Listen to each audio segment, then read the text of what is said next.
here's what we're doing. It says the y-intercept is -1. The function is decreasing for all values of x. So let's just take this in parts.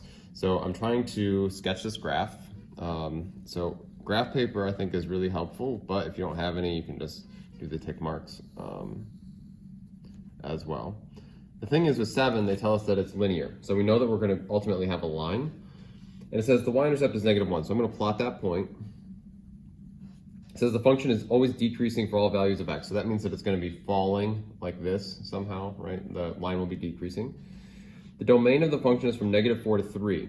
So I'm going to mark on here, 1, 2, 3, 4, just make a little mark that the domain, in other words, the x values that the line covers, has to stop at -4 going this way, and has to stop at 3 going in the positive direction.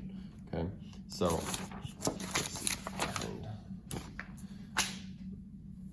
All right, so then it tells me that the range is also from -4 to 3. So the range has to go from -4 up to 3.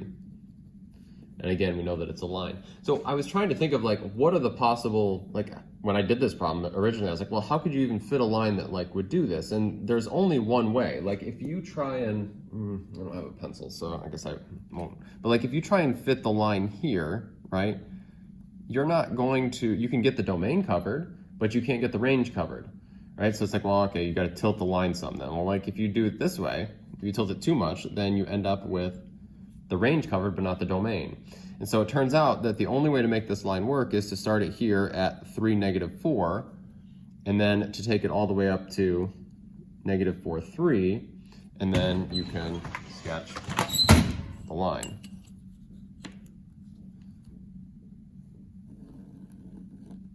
Segment, it's a line segment, okay?